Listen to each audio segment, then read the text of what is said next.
व्याख्यामुद्रां करसरसिजैः पुस्तकं शङ्खचक्रे बिभ्रद्भिन्नस्फटिकरुचिरे पुण्डरीके निषण्णः अम्लानश्रीरमृतविशदैरंशभिप्लावयन् मामाविर्भूयादनगमहिमामानसे वागधीशः नमस्ते प्राणेश प्रणतविभवायावनिमगाः नमस्वामिन् रामप्रियतमनमन् गुरुगुण नमस्तुभ्यं भीमप्रबलतमकृष्णेष्ट भगवन् नमः श्रीमन्मध्वप्रदिश सुदर्शन्नो जय जय श्रीगुरुभ्यो नमः नारायणं सुरगुरुं जगदेकनाथं भक्तप्रियं सकललोकनमस्कृतं च त्रैगुण्यवर्जितमजं विभुमाद्यमीशं वन्दे भवग्रम् अमरासुरसिद्धवन्द्यं नारायणं नमस्कृत्य नरं चैव नरोत्तमं देवीं सरस्वतीं व्यासं ततो जयमुदीरये ವೇದವ್ಯಾಸರ ಮಹಾಭಾರತದ ಚಿಂತಕರಿಗೆ ವಂದನೆಗಳು. ಶಾಂತಿ ಪರ್ವದ 280ನೆಯ ಪ್ರವಚನ. ಶ್ರೀಕೃಷ್ಣನ ಮಹಿಮೆಯ ಬಗ್ಗೆ ಧರ್ಮರಾಜ ಭೀಷ್ಮರಲ್ಲಿ ಮತ್ತೆ ಮತ್ತೆ ಹೇಳಬೇಕು ಅಂತ ಕೇಳಿದ್ದಾನೆ. ಹಾಗಾಗಿ ಭೂಮಿಯ ಉದ್ಧಾರದ ವರಾಹನ ಚರಿತೆಯೆಡೆಗೆ ಭೀಷ್ಮರು ಚಿಂತನೆಯನ್ನು ಆರಂಭಿಸಿದ್ದಾರೆ. ಹೀಗಾಗಿ ಹಿರಣ್ಯಾಕ್ಷನ ವರದ ದರ್ಪದ ಏನೊಂದು ಇದೆ, ಹಾಗಾಗಿ ನೆಲ ಎಷ್ಟು ಕುಸಿದಿದೆ ತನ್ನ ತನದಲ್ಲಿ ಅನ್ನುವುದನ್ನೆಲ್ಲ, ಲೋಕದಲ್ಲಿ ಯಾವುದೇ ರೀತಿಯಾದ ಧರ್ಮಕರ್ಮಗಳು ನಡೆಯದೇ ಇದ್ದಾಗ, ಅಧ್ಯಯನಾದಿಗಳಿಲ್ಲ, ಅದರಿಂದ ಆಗತಕ್ಕಂತಹ ಯಜ್ಞಯಾಗಾದಿಗಳು ಇಲ್ಲ, ಹೀಗಾಗಿ ಲೋಕದಲ್ಲಿ ಸುಭಿಕ್ಷೆ ಎಲ್ಲ ಇಲ್ಲದೆ ಹೋದಾಗ ದೇವತೆಗಳೆಲ್ಲ ಚತುರ್ಮುಖನಲ್ಲಿ ಪ್ರಾರ್ಥನೆ ಮಾಡುತ್ತಾರೆ. ಚತುರ್ಮುಖ ಆತ ಹಿರಣ್ಯಾಕ್ಷ ಅವಿತಿರುವ ನೀರಿನೊಳಗೆ ನೆಲೆಗೊಂಡ ಕಥೆಯ ಬಗ್ಗೆ ಸುರರು ಹೇಳಿದಾಗ, ತಮ್ಮಿಂದ ಅದು ಅಸಾಧ್ಯ ಅಂದಾಗ ಅಗಸ್ತ್ಯರಲ್ಲಿ ಹೇಳಿ ಅಂತಾನೆ. ಅಂದರೆ ಅವರಿಗೊಂದು ವಿಶೇಷವಾದಂತಹ ಸ್ಥಾನಮಾನವನ್ನು ಕಲ್ಪಿಸಿಕೊಡಲಿ ಅನ್ನುವ ನೆಲೆಯಲ್ಲಿ ಅಗಸ್ತ್ಯನ ಬಗ್ಗೆ, ಬಹಳಷ್ಟು ದೊಡ್ಡ ಮಟ್ಟಿನ ವ್ರತಾದಿಗಳ ಬಗ್ಗೆ ಧರ್ಮಶಾಸ್ತ್ರಜ್ಞರು ಮಾತಾಡುತ್ತಾರೆ.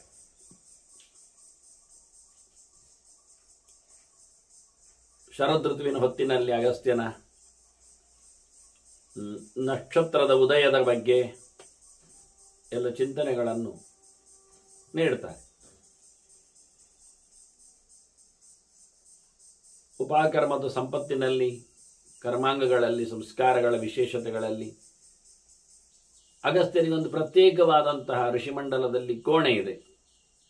ತದ್ದಕ್ಷಿಣೆ ಅಗಸ್ತ್ಯಂ ಕಲ್ಪಯಾಮಿ ಅಂತ ಹೇಳಿಕೊಂಡು, ಹೀಗಾಗಿ ವಿಶೇಷವಾದಂತಹ ಒಂದು ಪವರ್ ಅಗಸ್ತ್ಯನಲ್ಲಿ ಇರಲಾಗಿ ಬ್ರಹ್ಮದೇವನೇ ಹುಟ್ಟಿ ಬಂದಾಗ ಮರೀಚಿ, ಅತ್ರಿ, ಅಂಗಿರಸ್, ಪುಲಸ್ತ್ಯ, ಪುಲಹ, ಕ್ರತು, ಭೃಗು, ವಶಿಷ್ಠ, ದಕ್ಷ ಇವರೆಲ್ಲ ಚಿಂತನೆ ಹೇಳ್ತಾ ಬಂದಾಗ ಮಿತ್ರಾವರಣ ಯೋಹೋ ಅಂತ ಹೇಳಿಕೊಂಡು ಮಿತ್ರಾವರಣದಿಂದ ಅಗಸ್ತ್ಯನ ಸೃಷ್ಟಿಯನ್ನು ಉಲ್ಲೇಖ ಮಾಡಿದ್ರು ಹಿಂದೆ. ಹೀಗಾಗಿ ಆ ಅಗಸ್ತ್ಯನನ್ನು ಹೇಳಿದ್ದೇ ಅದಕ್ಕೋಸ್ಕರ ವಿಶೇಷ. ಅನ್ನ ಮಿತ್ರಾವರಣರು ಮರೀಚಿಯಿಂದ, ಕಶ್ಯಪನಿಂದ ಬಂದವರು. ಹಾಗಾಗಿ ಚತುರ್ಮುಖ, ಅಲ್ಲಿಂದ ಮರೀಚಿ, ಅಲ್ಲಿಂದ ಕಶ್ಯಪ, ಅಲ್ಲಿಂದ ಅಗಸ್ತ್ಯ, ಹೀಗೆ ತಲೆಮಾರು ಲೆಕ್ಕಾಚಾರ. ದೇವತೆಗಳು ಅಗಸ್ತ್ಯನಲ್ಲಿ ಹೇಳಿದಾಗ ಅಗಸ್ತ್ಯ ನೀರು ಕುಡ್ದ. ಹೇಗೆ ಕುಡ್ದ? ಇದರ ಚಿಂತನೆ ಬಗ್ಗೆ ಬಹಳ ದೊಡ್ಡ ಮಾತು ಇಲ್ಲ ಇಲ್ಲಿ ಭಾರತದಲ್ಲಿ ಹೇಳುವಾಗ. ಒಂದು ಸಣ್ಣ ಮಾತಲ್ಲಿ ಚಿಂತನೆಯನ್ನು ಮುಗಿಸ್ತಾರೆ. ವಾಸ್ತವವಾಗಿ ಧ್ಯಾಯನ್ ಜಲದ ನಿವಹಂ, ಧ್ಯಾಯನ್ ಜಲಾದ ನಿವಹಂ ಸ ಕ್ಷಣೇನ ಪಪೋ ಜಲಂ ಅಂತ. ಜಲಾದ ನಿವಹವನ್ನು ಆತ ಯೋಚನೆ ಮಾಡಿಕೊಂಡ ಕೂಡಲೇ ನೀರನ್ನು ಕುಡ್ದ ಅಂತ. ಈ ಜಲಾದ ನಿವಹ ಅಂದ್ರೆ ಏನು? ಜಲವನ್ನು ಕುಡಿಯುವುದು ಯಾವುದು? ಜಲಾದ ಅಂದ್ರೆ ಜಲವನ್ನು ಕುಡಿಯುವುದು. ಜಲಾದ, ಪಿಪ್ಪಲಾದ ಇದ್ದಾಗೆ. ಪಿಪ್ಪಲವನ್ನು ತಿನ್ನುವವ ಪಿಪ್ಪಲಾದ ಋಷಿ. ಜಲವನ್ನು ಕುಡಿಯುವಂಥದ್ದು, ನೀರನ್ನು ಕುಡಿಯುವಂಥದ್ದು ಏನು? ಜಲಾದ ಏನು? ಅಥವಾ ಜಲಾದ ಯಾರು? ಜಲಾದ ಹೇಗೆ? ನೀರನ್ನು ಯಾರು ಕುಡಿತಾರೆ? ಒಂದು ದೃಷ್ಟಿಯಿಂದ ಸೂರ್ಯನು ನೀರನ್ನು ಕುಡಿತಾನೆ. ಅವನು ಬೇಸಿಗೆಯಲ್ಲಿ ನೀರನ್ನು ಕುಡಿಯುವ ಮೂಲಕ ಬಹಳ ದೊಡ್ಡ ಮಟ್ಟಿನ ಗ್ರೀಷ್ಮನಾಗಿ ನೆಲೆಗೊಳ್ಳುತ್ತಾನೆ. ಮತ್ತೆ ನೀರನ್ನು ಉಂಟು ಮಾಡಿಕೊಳ್ಳುವುದು ಮೇಘ, ಅದು ಕುಡಿಯುವುದಿಲ್ಲ. ಮೋಡ ನೀರನ್ನು ಕುಡಿಯುವುದು ಅಂತ ಹೇಳುತ್ತೇವೆ ನಾವು. ಮೋಡ ಆಗುವುದಲ್ವ, ಸೂರ್ಯನಿಂದಾಗಲಿ ಆಗುವ ವ್ಯವಸ್ಥೆಗಳದೆಲ್ಲ ಪರ್ಜನ್ಯ ಅಂತ ಇರಲಿ. ಆದರೆ ನೀರನ್ನು ಕುಡಿಯುವುದು ಅಂದರೆ ನೀರನ್ನು ನಾಶ ಮಾಡುವಂಥದ್ದು, ಮುಗಿಸುವಂಥದ್ದು ಬೆಂಕಿ. ವಾಸ್ತವವಾಗಿ ನೀರು ಹಾಕಿದಾಗೆ ಕುಡಿದು ಬಿಡ್ತದೆ. ದೊಡ್ಡ ನೀರಾದರೆ ಬೆಂಕಿಯನ್ನು ಅಂದಿಸ್ತದೆ, ದೊಡ್ಡ ಬೆಂಕಿ ಆದರೆ ನೀರನ್ನು ಮುಗಿಸ್ತದೆ ಕ್ರಮ. ಈ ಸಮುದ್ರದಲ್ಲಿ ಒಂದು ಬೆಂಕಿ ಇದೆ, ಅದನ್ನು ಒಡಮಾನಲ ಅಂತ ಕರೀತಾರೆ. ಅದು ಸಿಂಹರೂಪ, ನರಸಿಂಹರೂಪ, ಅದು ಭಗವಂತನ ವಿಶೇಷವಾದ ಶಕ್ತಿ. ಅದು ಔರ್ವನಿಂದಾದ ಕಥೆ, ಅದೆಲ್ಲ ವ್ಯವಸ್ಥೆ ಉಂಟು. ಹೀಗಾಗಿ ಸಮುದ್ರ ಮಧ್ಯದಲ್ಲಿನ ಬೆಂಕಿಯನ್ನು ಯೋಚನೆ ಮಾಡಿಕೊಂಡ ವಾಡವಾಗ್ನಿಯನ್ನು, ನರಹರಿಯನ್ನು ಚಿಂತನೆ ಮಾಡಿದ್ದಾನೆ. ಹಾಗಾಗಿ ಅದನ್ನು ಅಪೋಷಣ ಮಾಡಿಕೊಂಡಿದ್ದಾನೆ, ಬೆಂಕಿಯನ್ನು ತನ್ನೊಳಗೆ. ಸಮುದ್ರವನ್ನು ಕುಡಿದ ಚಿಂತನೆ ನಡೆದಿದೆ. ಹಾಗಾಗಿ ಸಮುದ್ರದ ಪಾನ ಆಗಿ ಹೋಗಿದೆ ಅಗಸ್ತ್ಯನಿಂದ. ಬ್ರಹ್ಮದೇವರು ಹೇಳುತ್ತಾರೆ ಮತ್ತೆ, ದೇವತೆಗಳು ಖುಷಿಪಟ್ಟಾಗ, ಈಗ ಹಿರಣ್ಯಾಕ್ಷ ಅಡಿಯಲ್ಲಿದ್ದಾನೆ, ಅವನ ಕತೆ ಮುಗಿಬೇಕಾಗಿದೆ. ಹಾಗಾಗಿ ಇನ್ನೇನು ವರಾಹ ರೂಪದಿಂದ ಭಗವಂತ ಬರ್ತಾ ಇದ್ದಾನೆ ಅಂತೇಳಿ ದೇವತೆಗಳಿಗೆ ಮೊದಲೇ ನೋಟಿಸ್ ಮಾಡ್ತಾರೆ ಚತುರ್ಮುಖ. ಹಾಗಾಗಿ ಅಂತಹ ಭಯಂಕರವಾದ ರೂಪದಿಂದ ಚತುರ್ಮುಖನ ಮುಗಿನಲ್ಲೇ ಬರತಕ್ಕ ಸಂಗತಿ ಅದು ಇಲ್ಲಿ ಹೇಳಲಿಲ್ಲ ಭೀಷ್ಮರು. ವಾಕ್ಯ ಚತುರ್ಮುಖರ ಮುಗಿನಿಂದಲೇ ವರಾಹ ಸೃಷ್ಟಿಯಾಗುವಂಥದ್ದು. ಬಹಳ ಭೀಕರವಾಗಿ ವರಾಹನ ಚಿಂತನೆಯನ್ನು ನೋಡಿ ಅಸುರ ಪಾಳೆಯದವರು, ಹಿರಣ್ಯಾಕ್ಷನ ಮಂದಿಯೆಲ್ಲ ಸೇರಿ ಅವನ ಮೇಲೆ ಮುಗಿಬಿದ್ದಿದ್ದಾರೆ. ಸಂಕ್ರುದ್ಧಾಶ್ಚ ವರಾಹಂತಂ ವ್ಯಕರ್ಷಂತ ಸಮಂತತಃ, ಎಲ್ಲ ಕಡೆಯಿಂದ ಹಂದಿ ಅಂತ ಹೇಳಿಕೊಂಡು ಅದನ್ನು ಎಳಿಲಿಕ್ಕೆಲ್ಲ ಬಂದಿದ್ದಾರೆ. ಬಹಳ ಜೋರಾದ ಹೋರಾಟವನ್ನದು ಮಾಡಿಬಿಟ್ಟು ಎಲ್ಲರೂ ಒಟ್ಟು ಸೇರಿ ಎಳಿಲಿಕ್ಕೆ ಹೋಗಿ ಬೊಬ್ಬೆ ಹಾಕಿದೆ ಮೊದಲು. ಅದನ್ನು ಸೂಕರ ಅಂತ ಕರೀತಾರೆ. ಅಂತದೇ ಅಂತದ್ದು ಸೂಕರೋದಿಂದ ಅಂತ ಶಬ್ದ ಮಾಡೋದ್ರಿಂದ ಅದನ್ನು ಸೂಕರ ಅಂತ ಕರೀತಾರೆ. ಹಾಗಾಗಿ ಅದೊಂದು ದೊಡ್ಡ ಸೌಂಡ್ ಎಬ್ಬಿಸಿದೆ. ತೇನ ಸನ್ನಾದ ಶಬ್ದೇನ ಲೋಕಾನಾಂ ಕ್ಷೋಭ ಆಗಮತ್. ಭಯಂಕರ ಬೊಬ್ಬೆ ಆ ವರಾಹನದ್ದು ಇಡೀ ಲೋಕ ತಲ್ಲಣಗೊಂಡಿದೆ. 14 ಲೋಕಗಳಿಗೆ ಅದು ಸದ್ದು ಹೊಡೆದಿದೆ. ಭಯಂಕರವಾದಂತಹ ಶಬ್ದ ಆಗಿದೆ. ಈಗ ವಿಚಿತ್ರವಾದ ಶಬ್ದ ಮಾಡಿದ್ದಕ್ಕೇನೆ ಭಗವಂತನಿಗೊಂದು ದೊಡ್ಡ ಹೆಸರು ಬಂದಿದೆ. ನಾದೇನ ತೇನ ಮಹತಾ ಸನಾತನ ಇತಿ ಸ್ಮೃತಃ ಅಂತ. ನಾದೇನ ತೇನ ಮಹತ, ದೊಡ್ಡದಾದ ಸದ್ದು ಮಾಡಿದ್ದರಿಂದ ಅವನು ನಾದ ಸಹಿತನಿದ್ದಾನೆ, ಸನಾತನ ಆಗಬೇಕು. ಅದು ಸನಾತನ ಆಗಿದೆ. ಅದು ದಕಾರಕ್ಕೆ ದಕಾರ ಬರುವುದು ದ ಅಂತ 3ನೇ ಅಕ್ಷರ ಅಲ್ವ. ಹಾಗಾಗಿ ಅಕ್ಷರದ ವ್ಯತ್ಯಾಸದಲ್ಲಿ ತೋರಿಸಿಕೊಟ್ಟದು. ಮುಂದಕ್ಕೆ ಹೋದರೆ ಮಾತ್ರ ಅಲ್ಲ, ಹಿಂದಕ್ಕೆ ಬಂದರೂ ಸಹ ಒಂದೇ ನಮೂನೆ ಅರ್ಥ ವಿಶೇಷ. ಒಟ್ಟು ಇದ್ದ ಅಕ್ಷರಗಳನ್ನು ಬಿಟ್ಟು ಬೇರೆ ಅಕ್ಷರಗಳನ್ನು ಹೇಳುವ ರೀತಿ ಅದು. ಇದರಿಂದ ಮಘವಾನ್ ಎನ್ನುವುದು ನೋಡಿ, ಮಘವಾನ್ ಅಂದರೆ ಇಂದ್ರ ಅಂತ ಲೋಕದಲ್ಲಿ ಇದೆ, ಕೋಶಕಾರು ಉಲ್ಲೇಖ ಮಾಡ್ತಾನೆ. ಆದರೆ ಮಘ ಎನ್ನತಕ್ಕಂಥ ಅಕ್ಷರ ಘಕಾರ ಅದು 3ನೇ ಅಕ್ಷರ ಆಗಿಬಿಟ್ಟಿದೆ. ಕ ಖ ಗ ಘ ಅಂತ ಹಿಂದೆ ಬಂದರೆ ಖ, ಅದು ಮಖ. ಅದರಿಂದ ವೇದಗಳು ಹೇಳುತ್ತವೆ ಮಖವಂತಂ ಏವ ಆಚಕ್ಷತೆ ಮಘವಂತಂ ಅಂತ ಹೇಳಿಕೊಂಡು, ಯಶೋ ವಾವ ಮಘಂ ಧನಂ ವಾವ ಮಘಂ ಅಂತ. ಮಘ ಅಂದರೆ ಯಶಸ್ಸು, ಸಂಪತ್ತು ಅಂತೆಲ್ಲ ಅರ್ಥ. ಹಾಗಾಗಿ ಮಖವಂತನನ್ನೇ ಮಘವಂತ ಅಂತ ಹೇಳುತ್ತಾರೆ. ಮಖ ಅಂದರೆ ಯಜ್ಞ. 100 ಯಜ್ಞ ಮಾಡಿದ್ದರಿಂದ ಅವನು ಶತಕ್ರೋಧ, ಆದ್ದರಿಂದ ಮಖವಂತ ಅಂತ ಅವನು ಮಖವಾನ್ ಹೋಗಿ ಮಘವಾನ್ ಆಗಿದೆ. ಹಾಗೆ ಅಕ್ಷರಗಳನ್ನು ಹಿಂದಕ್ಕೆ ಮುಂದಕ್ಕೆ ಗುರುತಿಸ್ತಾರೆ. ಹಾಗೆ ಸನಾತನ ಆಗಿದ್ದಾನಿವ, ಭಾರಿ ದೊಡ್ಡ ಮಟ್ಟಿನ ಶಬ್ದ ಮಾಡಿದ್ದಾನೆ. ಎಲ್ಲ ಶಬ್ದಗಳು ಭಗವಂತನನ್ನು ಹೇಳುತ್ತವೆ ಎನ್ನುವುದನ್ನು ಹೇಳಿಕೊಳ್ಳಿಕ್ಕೋಸ್ಕರ ಈ ರೀತಿಯಾದಂತಹ ಅಕ್ಷರಗಳನ್ನು ಬದಲಾಯಿಸ್ತಾರೆ.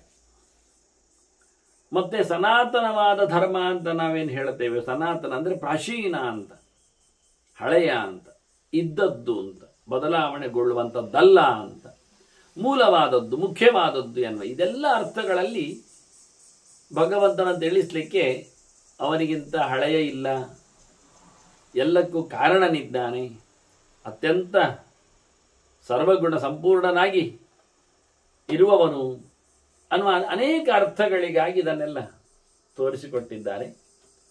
ಹೀಗಾಗಿ ಬಹಳ ಬಿಗಿಯಾದ ಸದ್ದಿನ ನೆಲೆಯಲ್ಲಿ ಎಲ್ಲರೂ ಗಾಬರಿಗೊಂಡಿದ್ದಾರೆ. ಮತ್ತೆ ಚತುರ್ಮುಖ ದೇವತೆಗಳಿಗೆ ಅದು ಭಗವಂತನದ್ದೇ ಆಟಾಟೋಪಗಳು ಅಂತ ತಿಳಿಸುವ ಮೂಲಕ ಸಮಾಧಾನ ಪಡಿಸಿದ್ದಾನೆ. ಇತ್ತ ಅವನ ಶಬ್ದದ ಭೀಕರತೆಯಲ್ಲಿ ಪೇತು ಗತಾಸವಶ್ಚೈವ ವಿಷ್ಣು ತೇಜ ಮೋಹಿತಾ, ಭಗವಂತನ ವಿಶೇಷವಾದಂತಹ ತೇಜಸ್ಸಿನಿಂದ ಕಂಗೆಟ್ಟವನಾಗಿ ಎಲ್ಲರೂ ಸಹ ಪ್ರಾಣ ಕಳ್ಕೊಂಡಿದ್ದಾರೆ. ರಕ್ಕಸರು, ದೇವತೆಗಳು, ಚತುರ್ಮುಖ ಎಲ್ಲ ಸೇರಿ ಜಯಘೋಷದೊಂದಿಗೆ ಸ್ತುತಿಗಳೊಂದಿಗೆ ನಮನಗಳನ್ನು ವರಾಹನಿಗೆ ಸಮರ್ಪಿಸಿದ್ದಾರೆ. ವರಾಹನೋ ರಸಾತಲ ಗತಶ್ಚಾಪಿ ವರಾಹ ತ್ರಿದಶದ್ವಿಷಾಂ ಖುರೈಹಿ ವಿದಾರಯಾಮಾಸ ಮಾಂಸ ಮೇಧೋಸ್ಥಿ ಸಂಚಯಾನ್. ಅವರ ಮಾಂಸ, ಮೇಧಸ್ಸು, ಮೂಳೆ ಇವನ್ನೆಲ್ಲ ಹರಿದು ಹಾಕಿದ್ದಾನಂತೆ. ತನ್ನ ಉಗುರುಗಳಿಂದ ದೈತ್ಯರನ್ನೆಲ್ಲ ಸಂಹಾರ ಮಾಡಿದ್ದಾನೆ. ನೆಲದಡಿಗೆ ತೆರಳಿ ಅಲ್ಲಿ ಹೋರಾಟವನ್ನು ಮಾಡಿದ್ದಾನೆ. ಆ ಹೋರಾಟದ ಬಗ್ಗೆ ಬ್ರಹ್ಮದೇವರು ಹೇಳ್ತಾರೆ, ಹಿರಣ್ಯಾಕ್ಷನ ಜತೆಯಲ್ಲಿ 100 ವರ್ಷಗಳ ಕಾಲ ಹೋರಾಟ ಆಗಿದೆ. ಹಾಗಾಗಿ ಹಿರಣ್ಯಾಕ್ಷ ಸತ್ತಿದ್ದಾನೆ. ಪದ್ಮನಾಭ ಮಹಾಯೋಗಿ ಭೂತಾತ್ಮ ಭೂತಭಾವನಃ, ಆ ಭಗವಂತನೇ ಪದ್ಮನಾಭ ರೂಪನು. ಅಲ್ಲಿಂದಲೇ ಎಲ್ಲ ಅವತಾರಗಳಾಗುವಂಥದ್ದು. ಯಾರು ನಾಭಿಯಲ್ಲಿ ಪದ್ಮವನ್ನು ಪಡೆದು ಪದ್ಮನೆನಿಸಿಕೊಂಡ ಚತುರ್ಮುಖನನ್ನು ಹೊತ್ತಿದ್ದಾನೋ,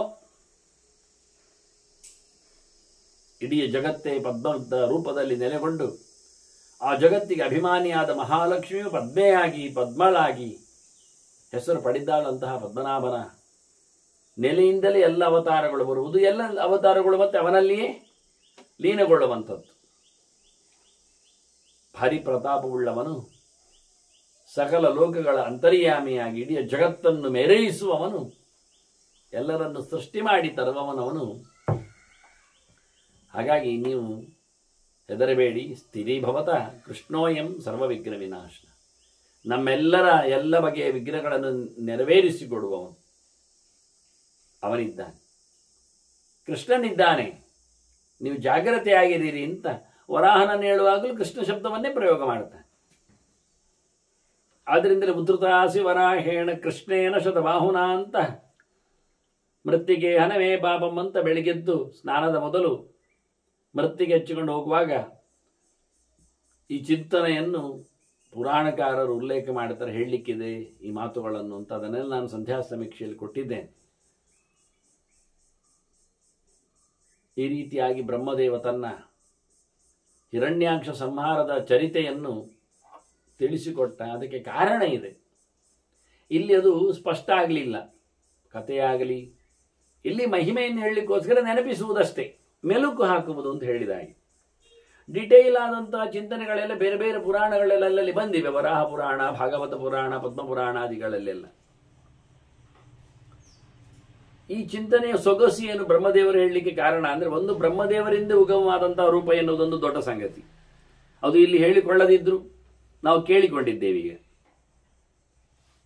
ಮತ್ತೊಂದು ನಡೆದ ಘಟನೆಯನ್ನು ಕೇಳಿದರೆ, ಹಿರಣ್ಯಾಕ್ಷ ಇಬ್ಬರಿದ್ದಾರೆ. ಆಗ ತಾನೇ ನರಸಿಂಹ ರೂಪಗಳ ಬಗ್ಗೆ ಚಿಂತನೆಯನ್ನು ಕೊಡುವಾಗ ಹಿರಣ್ಯಾಕ್ಷ ಹಿರಣ್ಯಕಶಿಪುಗಳ ಬಗ್ಗೆ ಎಲ್ಲ ಸಂಹಾರ ಮಾಡಿದ್ದಾನೆ ಅಂತ ಭೀಷ್ಮ ಸಂಕ್ಷೇಪವಾಗಿ ಹೇಳುವಾಗ ಇದನ್ನು ವಿಸ್ತಾರವಾಗಿ ಹೇಳುವಂಥ ಧರ್ಮರಾಜ ಕೇಳಿತ್ತು. ಹಾಗಾಗಿ ಹಿರಣ್ಯಾಕ್ಷನ ಬಗ್ಗೆ ಮಾತಾಡಿದ್ದೀವರೀಗ ಆರಂಭದಲ್ಲಿ. ಅಲ್ಲಿ ಹಿರಣ್ಯಾಕ್ಷ ಹಿರಣ್ಯಕಶಿಪು ರಾವಣ ಎಲ್ಲ ಸದ್ದುಗಳು ಬಂದಿವೆ ಅಂದರೆ ಅವರು ಜಯ ವಿಜಯರು. ಆ ಪ್ರಕರಣದಲ್ಲಿ ಒಟ್ಟು ಕೇಳಿಕೊಂಡಾಗ ಶಬ್ದಗಳಲ್ಲಿ ಸನಕಾದಿಗಳಿಂದಾಗಿ ಶಾಪಗ್ರಸ್ತರಾದ ಜಯ ವಿಜಯರು 3 ಜನ್ಮದಲ್ಲಿ ರಕ್ಕಸರಾಗಿ ಅಥವಾ ಭಗವದ್ ವಿರೋಧಿಗಳಾಗಿ ಬಂದಾಗ ಹಿರಣ್ಯಾಕ್ಷಿ ಹಿರಣ್ಯಕಶಿಪುಗಳಾಗಿ ಮೊದಲು ಬಂದು ಮತ್ತೆ ರಾವಣ ಕುಂಭಕರ್ಣ ಮತ್ತು ಶಿಶುಪಾಲ ದಂತವಕ್ರರಿಗೆ ಕೃಷ್ಣಾವತಾರದಲ್ಲಿ ಅನ್ನೋದು ಚಿಂತನೆ. ಅದು ಸರಿ. ಈಗ ಹಿರಣ್ಯಾಕ್ಷ ಹಿರಣ್ಯಕಶಿಪುಗಳ ಬಗ್ಗೆ ಮಾತಾಡಿದಾಗ ವರಾಹ ನರಸಿಂಹನಿಂದ ಸಂಹಾರ ಆದವರವರು, ಮತ್ತೆ ರಾವಣ ಕುಂಭಕರ್ಣ ರಾಮನಿಂದಲೇ, ಶಿಶುಪಾಲ ದಂತವಕ್ರ ಕೃಷ್ಣನಿಂದ. ಈಗ ವರಾಹನಿಂದ ಸಂಹಾರಗೊಂಡ ಹಿರಣ್ಯಾಕ್ಷ ಇದ್ದಾನಲ್ಲ, ಇವ ದ್ವಿತೀಯ ಗರ್ಭದಲ್ಲಿ ಬಂದ ಶಾಪಗ್ರಸ್ತರಾದ ಜಯವಿಜಯನೇ ಮಾತ್ರ ಅಲ್ಲ, ಅವರು ಆದದ್ದು ವೈವಸ್ವತ ಮನ್ವಂತರದಲ್ಲಿ. ದಿತಿತನಗೆ ಸಂಜೆ ಹೊತ್ತಿನಲ್ಲಿ ಗರ್ಭ ಬೇಕು ಅಂತ ಕಶ್ಯಪರ ಒತ್ತಾಯದಲ್ಲಿ ಪಡೆದದ್ದರಿಂದ ಇಬ್ಬರು ದೈತ್ಯರು ಹಿರಣ್ಯಾಕ್ಷ ಹಿರಣ್ಯಕಶಿಪುಗಳು ಹುಟ್ಟಿ, ಮುಂದೆ ಅವಳು ಪ್ರಾಯಶ್ಚಿತ್ತ ಕೇಳಿಕೊಂಡದ್ದಕ್ಕೆ, ಕೊನೆಗೆ ಸಂಕಟ ಪಟ್ಟದ್ದಕ್ಕೆ, ಸ್ತುತಿಸಿಕೊಂಡದ್ದಕ್ಕೆ ಮೊಮ್ಮಗ ಪ್ರಹ್ಲಾದ ಒಳ್ಳೆಯವನು ಬರ್ತಾನೆ ಅಂತ ಹೇಳಿ ಮುಗಿಸಿತ್ತು. ಇದೀಗ ನಡೀತಾ ಇರುವಂಥದ್ದು ಸೃಷ್ಟಿಯ ಆರಂಭದಲ್ಲಿಯೇ ಹಿರಣ್ಯಾಕ್ಷನ ಗದ್ದಲ, ಭೂಮಿಯ ಕೂಗು. ಇದೇನು ವಿಷಯ ಅಂದರೆ, ಬ್ರಹ್ಮದೇವರು ಇಲ್ಲಿ ಪ್ರಧಾನ ಪಾತ್ರ ವಹಿಸಿ ಹೇಳುತ್ತಾ ಇದ್ದಾರೆ. ಬ್ರಹ್ಮದೇವರಿಂದ ವರಾಹ ಸೃಷ್ಟಿಯಾಗಲಿಕ್ಕೆ ಕಾರಣವೇ ಬ್ರಹ್ಮದೇವರಿಂದ ಹಿರಣ್ಯಾಕ್ಷ ಸೃಷ್ಟಿಯಾದದ್ದಕ್ಕೆ. ಬ್ರಹ್ಮದೇವರಿಂದ ಒಬ್ಬ ದೈತ್ಯ ಹುಟ್ಟಿದ್ದಾನೆ ಹಿರಣ್ಯಾಕ್ಷ. ಬ್ರಹ್ಮಜಸ್ತು ಹಿರಣ್ಯಾಖ್ಯ, ಅವೊಬ್ಬ ಬೇರೆ, ಅವ ಕಾಲಿ ಶುದ್ಧ ಹಿರಣ್ಯಾಕ್ಷ, ಅವ ಕಾಲಿ ದೈತ್ಯ. ಈ ಜಯ ವಿಜಯರು ಅಶುದ್ಧರು ಅಂತ ಅಂದ್ರೆ ಏನರ್ಥ ಅಂದ್ರೆ, ಹಿರಣ್ಯಾಕ್ಷ ದ್ವಿತೀಯ ಗರ್ಭದಲ್ಲಿ ಬಂದವ, ಅವನು ಜಯಾವಿಷ್ಟ, ಅವರ ದೇವರ ಪಾರ್ಷದ ಇದ್ದಾನಲ್ಲಿ, ರಾವಣನಲ್ಲಿಯೂ ಹಾಗೆ. ಇವ ಹಾಗಲ್ಲ, ಇವ ಶುದ್ಧ ದೈತ್ಯ ಇದ್ದ, ಯಾರ ಮಿಕ್ಸಿಂಗ್ ಇಲ್ಲ. ಈ ಪ್ರಥಮಂ ಬ್ರಹ್ಮಜಸ್ತು ಹಿರಣ್ಯಾಖ್ಯ ಪ್ರಥಮಂ ದಂಷ್ಟ್ರಯಾಹತಃ ಅಂತ, ಅವನನ್ನು ವರಾಹ ಕೋರೆದಾಡೆಯಿಂದ ಚುಚ್ಚಿಕೊಂಡ. ಯಾವಾಗ? ಪೂರ್ವಂ ಲಯೋದಕೆ ಮಗ್ನಾಂ, ಈ ನೆಲ ನೀರು ನೊಳಗೆ ಓಡಿಕೊಂಡಾಗ, ಬಿದ್ದು ಹೋದಾಗ. ಎರಡನೇ ಸರ್ತಿ ಆಗುವಾಗ, ಇದು ಸ್ವಯಂಭುವನ ಎರಡನೇ ಸರ್ತಿ ವೈವಸ್ವತ ಮಂತ್ರದ ಹತ್ತಿರದಲ್ಲಿ ಒಮ್ಮೆ ಈ ಗಲಾಟೆ ಆಗಿದೆ. ಆಗೇನಾಗಿದೆ ಅಂದರೆ, ಈ ದ್ವಿತೀಯ ಗರ್ಭದಲ್ಲಿ ಬಂದ ಹಿರಣ್ಯಾಕ್ಷ ನೆಲದ ಮೇಲೆ ಪ್ರಭಾವ ಬೀರಿ ನೆಲವನ್ನು ಕಕ್ಷೆ ತಪ್ಪಿಸಿ ನೆಲದೊಳಗೆ ಗರ್ಭೋದೊಳಗೆ ಬೀಳಿಸಿದ್ದಾನೆ. ದ್ವಿತೀಯಂ ತೇನ ಮಜ್ಜಿತ, ಎರಡನೇ ಸತ್ಯ ಆದ ಬೀಳಿಸಿತ್ತು. ಮೊದಲು ಸತ್ಯ ಏನಾಗಿದೆ, ಬಿದ್ದ ಭೂಮಿಯನ್ನು ಎತ್ತಲಿಕ್ಕೆ ವರಾಹ ಬಂದಾಗ ಅಡ್ಡ ಬಂದಿದ್ದಾನವ, ಹೊಡೆದಾಡಿಕೊಂಡು ಅವನನ್ನು ಸಾಯಿಸಿತ್ತು, ಅವನ ಅಡ್ಡ ಮಾಡಿದ್ದಕ್ಕೆ. ಎರಡನೇ ಸರ್ತಿ ಅವನೇ ಅನ್ಯಾಯ ಮಾಡಿದವ. ಅದನ್ನ ಪೂರ್ವಜಸ್ತು ಬ್ರಹ್ಮಜಸ್ತು ಹಿರಣ್ಯಾಖ್ಯ ಪ್ರಥಮಂ ದಂಷ್ಟ್ರಯಾತಃ ಪೂರ್ವಂ ಲಯೋದಕೆ ಮಗ್ನಾಂ ದ್ವಿತೀಯಂ ತೇನ ಮಜ್ಜಿತಾಂ ಭುವಮುದ್ಧರತೈವಾಸು. ಭಗವಂತ ಉದ್ಧಾರ ಮಾಡಲಿಕ್ಕೆ ಹೋದಾಗ ಅಡ್ಡ ಬಂದದ್ದಕ್ಕೆ ಮೊದಲು ಬಡಿದಿದ್ದಾನೆ.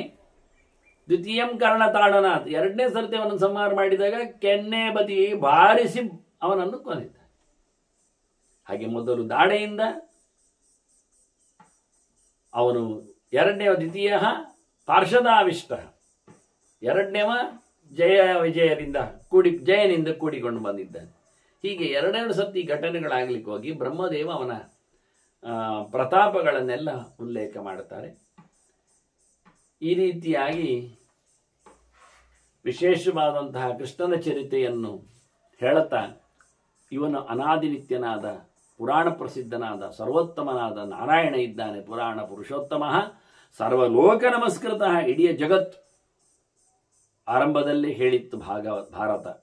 ಸಕಲ ಲೋಕ ನಮಸ್ಕೃತಂಚ ಅಂದಿಲ್ಲಿ ಮತ್ತೆ ಸಕಲ ಲೋಕ ನಮಸ್ಕೃತ ಅಂತ ಹೇಳ್ತಾ, ಅಚ್ಯುತಃ ಪುಂಡರೀಕಾಕ್ಷ ಸರ್ವಭೂತಾದಿರೀಶ್ವರ, ನಾಶ ಇರದವನು, ಒಂದು ಚೂರು ಹೆಚ್ಚು ಕಡಿಮೆ ಆಗದವನು, ಹೃದಯ ಕಮಲ ಮಧ್ಯವರ್ತಿಯಾಗಿ ಎಲ್ಲರೊಳಗೆ ಧ್ಯಾನ ಗೋಚರನಾಗುವವನು, ಸಕಲ ಸೃಷ್ಟಿಗೆ ಕಾರಣೀಭೂತನಾಗಿ ಎಲ್ಲದರ ಒಡೆತನವನ್ನು ಪಡೆದನ್ನವನು, ಐಶ್ವರ್ಯಾದಿ ಸಮಸ್ತ ಸಿದ್ಧಿಯೇ ಆತನಲ್ಲಿ ಸಹಜವಾಗಿಯೇ ಇದೆ.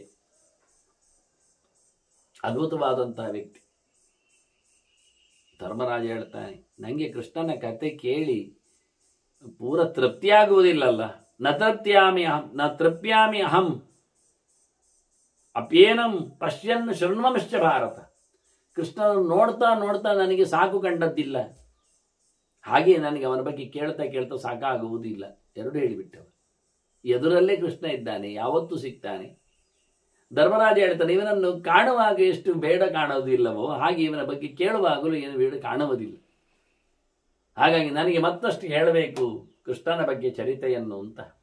ಈಗಾಗಲೇ ಭೀಷ್ಮನು ಹೇಳ್ತಾರೆ, ನಿನ್ನ ಸಂಬಂಧಿ ಅವನೇ ಕೃಷ್ಣ ಅಂತ ಹೇಳಿಕೊಂಡು. ಹಾಗಾಗಿ ಧರ್ಮರಾಜನಿಗೆ ಬಹಳ ಎತ್ತರದ ಭಗವಂತನ ದರ್ಶನ ಆಗ್ತಾ ಇದೆ. ಹೀಗಾಗಿ ಕೃಷ್ಣನ ಬಗ್ಗೆ ಮತ್ತು ಕೇಳಿದ. ಮತ್ತು ಭೀಷ್ಮನು ಹೇಳುತ್ತಾರೆ, ನನಗೆ ನಾರದರ ಒಂದು ಕತೆ ಹೇಳುತ್ತೇನೆ ಅಂತ ಶುರು ಮಾಡುತ್ತಾರೆ. ಕೃಷ್ಣನ ಅತಿ ಎತ್ತರದ ಮಹಿಮೆ ಹೇಳಬೇಕು ಕೇಳಿದ್ನಲ್ಲ, ಹಾಗಾಗಿ ನಿನಗೆ ನಾರದರ ಮಾತು ಹೇಳ್ತಾನೆ ಕತೆ ಅಂತ. ಶೃಣುರಾಜನ್ ಕಥಾಮೇತಾಂ, ಇದು ಒಳ್ಳೆ ಕತೆ. ವೈಷ್ಣವೀಂ ಪಾಪನಾಶಿನೀಂ, ಇಷ್ಟು ವಿಷ್ಣುವಿನ ಕತೆ. ವೈಷ್ಣವ ಅಂದರೆ ವಿಷ್ಣು ಸರ್ವೋತ್ತಮದ ಚಿಂತನೆ ಉಳ್ಳವ ಅಂತ ಅರ್ಥ ಅಲ್ವ. ಶೈವ ಅಂದರೆ ಶಿವನನ್ನೇ ದೊಡ್ಡವ ಅಂತ ಹೇಳುವ ಅಂತ ಅರ್ಥ ಅಲ್ವ. ಅದರಿಂದ ವೈಷ್ಣವಿ ಅಂದರೆ ಶಿವ ಪಾರಮ್ಯ, ಶಿವ ಮಹಿಮೆ ಅಲ್ಲ, ವಿಷ್ಣು ಮಹಿಮೆಯನ್ನು ಹೇಳುವ ಕತೆ ಇದು ಅಂತ. ವೈಷ್ಣವೀಂ ಪಾಪನಾಶಿನಿ, ಕತೆ ಕೇಳುವುದರಿಂದ ಪಾಪ ಹೋಗ್ತದೆ. ಆದ್ದರಿಂದ ಕತೆ ದೊಡ್ಡವರ ಕತೆ ಕೇಳುವುದರಿಂದ ದೊಡ್ಡವರ ಅನುಗ್ರಹ ಆಗ್ತದೆ. ಹಾಗಾಗಿ ನಮ್ಮೊಳಗಿರತಕ್ಕಂಥ ಕೆಟ್ಟವರು ಹೋಗ್ತಾರೆ ದೊಡ್ಡವರು ಬಂದದ್ದಕ್ಕೆ. ದೊಡ್ಡವರು ಬರುವಾಗ ಹೇಗೆ ಆಗ್ತದೆ? ಈಗ ಗರುಡ ನಾವು ನಿನ್ನೆ ನೋಡಿದ್ದೀವಲ್ಲ, ಅವನು ಆಕಾಶದಿಂದ ಕೆಳಗೆ ಇಳಿಯುವಾಗ ಕೆಳಗಿರತಕ್ಕಂಥ ಮಣ್ಣ ಕಣಗಳು ಧೂಳುಗಳೆಲ್ಲ ಮೇಲಕ್ಕೆ ಹಾರ್ತಾರೆ. ಎದ್ದು ನಿಲ್ಲಿಕ್ಕೆ ಅವುಗಳು ಆಗದಿದ್ರೆ ಎದ್ದು ಓಡ್ತಾರೆ. ಹಾಗೆ ದೊಡ್ಡವರು ಬಂದಾಗ ಕೆಟ್ಟವರು ಒಂದು ಎದ್ದು ನಿಲ್ಲಬೇಕು, ದೂರಕ್ಕೆ ಹೋಗ್ಬೇಕು, ಇಲ್ಲ ಆದರೆ ರಟ್ಟಿ ಹೋಗ್ತಾರೆ. ಹಾಗಾಗಿ ಈ ಪಾಪಗಳೆಲ್ಲ ಕೆಟ್ಟವರು, ಕೆಟ್ಟ ಶಕ್ತಿಗಳಿಗೆ, ದೈತ್ಯರಿಗೆಲ್ಲ ಆವಾಸಗಳು. ಅವರಿಗೆಲ್ಲ ಸಾಮರ್ಥ್ಯ ವಿಶೇಷಗಳಿಲ್ಲ. ವರದಿಂದ ಕೆಲವೊಮ್ಮೆ ಹೊರಕ್ಕೆ ಮಾತ್ರ ಅವರು ಹಾರೋದು, ಮತ್ತೆ ಅವರು ಹೊರಕ್ಕೆ ಹಾರುತ್ತಾರೆ. ಹಾಗಾಗಿ ದೊಡ್ಡವರ ಚಿಂತನೆ ತಲೆಯೊಳಗೆ ತುಂಬಿಸಿಕೊಂಡಾಗ ಒಳಗಿರತಕ್ಕಂಥ ಕೆಟ್ಟವರು, ಪಾಪಿಗಳು, ನೀಚರು, ಬೆಳೆದಿದ್ದವರೆಲ್ಲ ಅಲ್ಲಿಗೆ ಮೆಲ್ಲಕ್ಕೆ ಜಾರಿಕೊಳ್ಳುತ್ತಾರೆ, ರಟ್ಟಿ ಹೋಗ್ತಾರೆ, ಬಿಟ್ಟು ಬಿಡುತ್ತಾರೆ, ಬರಲಿಕ್ಕೆ ಮತ್ತೆ ಕೇಳೋದಿಲ್ಲ. ಹಾಗೆ ದೇವರು ದೊಡ್ಡವರ ಪ್ರತಿಷ್ಠೆ ಗಟ್ಟಿಯಾಗಿರುತ್ತದೆ. ಅದರಿಂದ ಬೆಳಗ್ಗೆದ್ದು ಎಲ್ಲರನ್ನು ನೆನಪಿಸಿಕೊಳ್ಳಿ ಹೇಳುದು. ಒಮ್ಮೆ ನೆನಪಿಸಿಕೊಂಡಾಗ ಅವರೆಲ್ಲ ಹಾಳುಗಳೆಲ್ಲ ಒಳಗೆ ಹೋಗ್ತಾರೆ. ಹಿಂದೆ ಒಂದು ನಾರದರೊಂದು ತಪಸ್ಸು ಮಾಡಿದ್ದು 100 ಗಟ್ಟಲೆ ವರ್ಷ. ಅದು ಏನು ದೇವಮಾನದಲ್ಲಿ 106 ಗಟ್ಟಲೆ ವರ್ಷ, 36,000 ಮಿನಿಮಮ್ ಆಗ್ತದೆ. ಆಗ ಅದು ಸುಮ್ಮನೆ ಕೂತ್ರೆ ಸರಿಯಲ್ಲ, ಅದು ಆಗ್ತದೆ. ಏಕಾದಶಿ ಒಂದು ದಿನ ಸುಮ್ಮನೆ ಕೂತ್ಕೊಂಡು ನೋಡಿ, ಮತ್ತೆ ಗೊತ್ತಾಗ್ತದೆ ಆಗ್ತದೆ ಅಂತದ್ದು ಅಂತ. ಅದು ತಿನ್ಲಿಕ್ಕಿಲ್ಲ. ಇದು ಕಾಡಿನಲ್ಲಿ ತಪಸ್ಸು ಮಾಡುವಾಗ ಎಲ್ಲ ಜುಳು ಹರಿತದೆ ನೀರು, ಬಾಯಿ ಗಳಗಳ ಕೊಟ್ರೆ ಆಯ್ತು. ಮತ್ತೆ ಹಣ್ಣುಗಳು ಗಿಜಿ ಆಗ್ತವೆ, ಅದನ್ನು ಭಜ ತಿಂದ್ರೆ ಆಯ್ತು. ನಿಮ್ಮ ಕರ್ಮ ಅನಿಚ್ಛನ್ ಅವ ಹೇಳ್ತಾನೆ, ಅನುಶ್ವಸನ್ ನಿರಾಹಾರ ಸಂಯತಾತ್ಮ ಜಿತೇಂದ್ರಿಯ. ಅವ ಉಸಿರೂ ಬಿಡದೆ, ನೀರು ಆಹಾರವೂ ತಿನ್ನದೆ, ಎಲ್ಲ ಇಂದ್ರಿಯಗಳನ್ನು ಬ್ಲಾಕ್ ಮಾಡಿ, ಕಣ್ಣೂ ತೆಗೆಯದೆ, ಕಿವಿಯೂ ಕೇಳಿಸಿಕೊಳ್ಳದೆ, ಕೈಕಾಲುಗಳು ಅಲ್ಲಾಡಿಸದೆ ಅವ 16,000 ವರ್ಷ ತಪಸ್ಸು ಮಾಡಿದ. ಈಗ ಗೊತ್ತಾಗಿದ್ದೀವಿ. ಒಂದು ದಿನ ಏಕಾದಶಿ ಕೂತ್ಕೊಳ್ಳುವಾಗಲೇ ಬಾಯಿ ಮುಚ್ಚಿಕೊಳ್ಳಿ ಹೇಳಿದ್ರೇನೆ ನಿಮ್ಮದು ಹರಿದು ಹೋಗ್ತದೆ.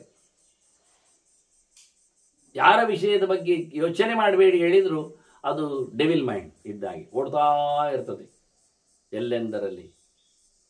ಓದುವುದು ಬೇಡಪ್ಪ, ಕೇಳುವುದು ಅಷ್ಟೇ ಇರಲಿ, ನಡೆಸುವುದೆಲ್ಲ ಇಲ್ಲ. ಒಂದು ಸುಮ್ಮನೆ ಆದರೂ ಕೂತ್ಕೊಳ್ಬಹುದಲ್ಲ. ಪಾಪಿಗಳು ಎಲ್ಲಿ ಮಾಡ್ತಾರೆ?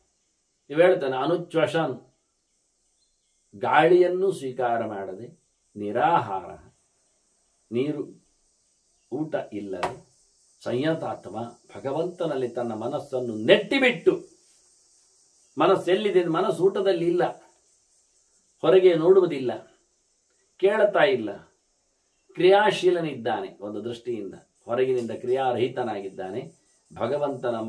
ಭಗವಂತನೆಡೆಗೆ ಮನಸ್ಸು ಸಂಪರ್ಕವನ್ನು ಸಾಧಿಸಿದೆ. ಈ ರೀತಿಯಾಗಿ ಅವನು ತಪಸ್ಸು ಮಾಡಿದ್ದಾನೆ. ಆತನ ತಪಸ್ಸಿಗೆ ದಿವ್ಯಾ ಬಾಹ್ಯ ಶರೀರಿಣಿ, ಕಿವಿಗೆ ಒಂದು ಒಳ್ಳೆ ಸಂದು ಕೇಳುತ್ತದೆ, ಕಾಣುವುದಿಲ್ಲ, ಅಶರೀರವಾಕದು, ಒಳ್ಳೆ ಹೊರಗಿನಿಂದ ಶಬ್ದ ಕೇಳುತ್ತಾ ಇದೆ. ಏನ್ ಕೇಳಿದೆ? ಅಹಂ ದದಾಮಿತೆ ಜ್ಞಾನಂ ಧರ್ಮಾದ್ಯಂ ವಾ ವೃಣೀಶ್ವಮ.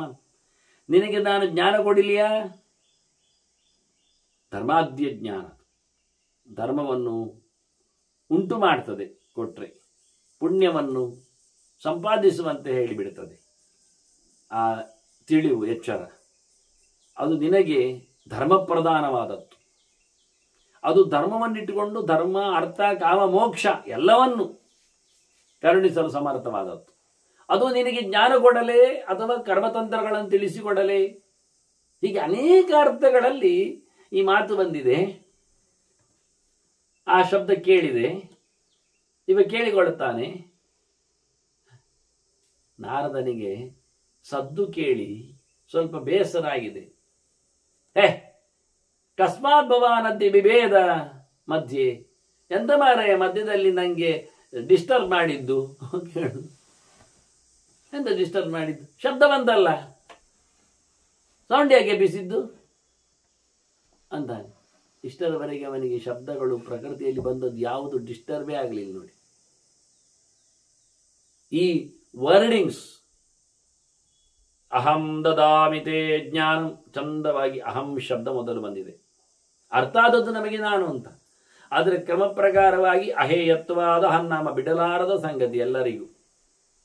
ನಮಗೆ ನಾವು ಅಹಂ, ನಮ್ಮನ್ನು ಬಿಡಲಿಕ್ಕೆ ನಮಗಾಗುವುದೇ ಇಲ್ಲ. ಮತ್ತೆ ಯಾರನ್ನು ಬೇಕಾದ್ರೆ ನಾವು ಬಿಡ್ತೇವೆ, ಯಾವುದನ್ನು ಬೇಕಾದ್ರೆ ಬಿಡ್ತೇವೆ. ಆದರೆ ನಮಗೆ ಯಾವುದು ಅಹಂ ಅಲ್ಲ. ಪ್ರತಿಯೊಬ್ಬರಿಗೂ ಅವರವರ ಅಹಂ. ಆದರೆ ಎಲ್ಲರಿಗೂ ಅಹಂ ಯಾರು ಬಿಡಲಾರದ್ದು? ಅದು ದೇವರು. ದೇವರು ಯಾರಿಗೂ ಬಿಡ್ಲಿಕ್ಕೆ ಬರುವುದಿಲ್ಲ, ಬಿಟ್ಟರೆ ಅವರೇ ಇಲ್ಲ ಅಲ್ಲಿ. ಹಾಗಾಗಿ ನಿಜವಾಗಿ ಅಕಾರದಿಂದ ಹಿಡಿದು ಹಕಾರದವರೆಗೆ ಸರ್ವಶಬ್ದವಾಚ್ಯನಾಗಿ ನೆಲೆಗೊಂಡವ, ಸರ್ವಶಾಸ್ತ್ರವಾಚ್ಯನಾದವ ಅದು ದೇವರು. ಅವನು ಹೇಳಿ ಸರಿ ಉಂಟು ನಾನು ಅಂತ. ಆದರೆ ನಮಗೆ ಅರ್ಥ ಆಗಲಿಲ್ಲ. ನಿನಗೆ ಏನು ಬೇಕಾದರೂ ನನ್ನ ಅರಿವನ್ನು ಹೇಳುತ್ತೇನೆ. ಅಹಂ ದದಾಮಿತೆ ಜ್ಞಾನಂ, ಜ್ಞಾನ ಇರುವುದೆಲ್ಲಿ? ಶಾಸ್ತ್ರಗಳಲ್ಲಿ. ಶಾಸ್ತ್ರವಾಚ್ಯ ನಾನು ದೇವರೇ, ಸರಿಯಾಗಿದೆ ಅವನು ಹೇಳಿದ್ದು. ನಿನಗೆ ಎಚ್ಚರವನ್ನು ಕೊಡುತ್ತೇನೆ, ಧರ್ಮಾದ್ಯಂವ, ನಿನಗೆ ಒಳ್ಳೆ ಕರ್ಮತಂತ್ರಗಳನ್ನು ಹೇಳಿಬಿಡುತ್ತೇನೆ. ಪ್ರಯೋಗ ಪದ್ಧತಿಯನ್ನು, ಕೆಲವರಿಗೆ ಥಿಯರಿ, ಕೆಲವರಿಗೆ ಪ್ರಾಕ್ಟಿಕಲ್. ಥಿಯರಿ ಎಲ್ಲ ಕೇಳೋದಿಲ್ಲ, ಪ್ರಾಕ್ಟಿಕಲ್ ಮಾಡಿ. ಕತ್ತರಿ ತಗೊಳ್ಳೋದು, ಕತ್ತರಿಸುವುದು, ಹೂ ಎತ್ತಿಕೊಳ್ಳುವುದು, ಅದನ್ನು ಜೋಡಿಸುವುದು, ಹತ್ತಿ ತಗೊಳ್ಳುವುದು, ಅದನ್ನು ಮುದ್ದೆ ನಡೆಸುವುದು, ಇಂಥದ್ದೇ ಕರ್ಮತಂತ್ರದಲ್ಲಿ ಮಾತ್ರ ಅವರು ಪ್ರಧಾನ. ಅಷ್ಟರಲ್ಲಿ ಆದರೂ ಒಂದು ದೇವರ ನಾಮಸ್ಮರಣೆ ಆದರೂ ಮಾಡಿ ಅಂದರೆ ಅದು ಮಂಡೆ ಮಾರಿ ಅವರಿಗೆ.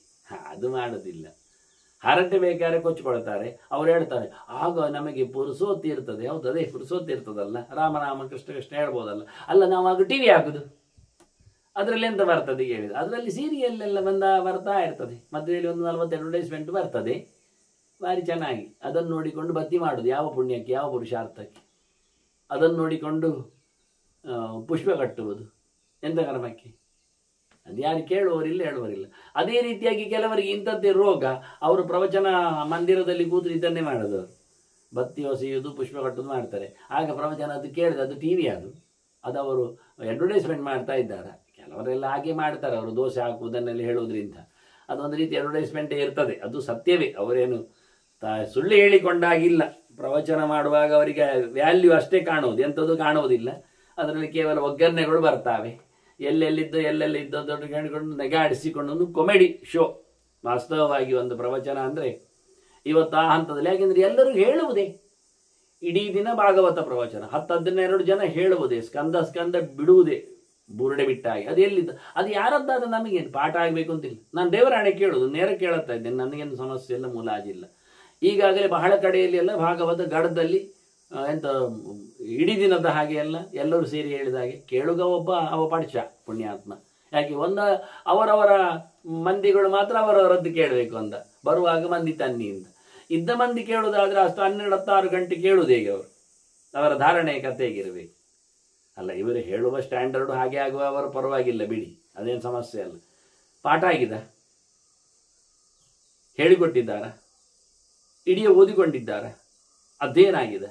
ಏನಾಗಲಿಲ್ಲ. ಮತ್ತೆ ಪುಣ್ಯಾತ್ಮ ಯಾವರೊಬ್ಬ ಇದ್ದಾಗ ಅವರನ್ನೇನು ದೊಡ್ಡ ಮಟ್ಟದಲ್ಲಿ ಹೊತ್ತುಕೊಂಡು ಮೆರೆದವರಲ್ಲ ಇವರು.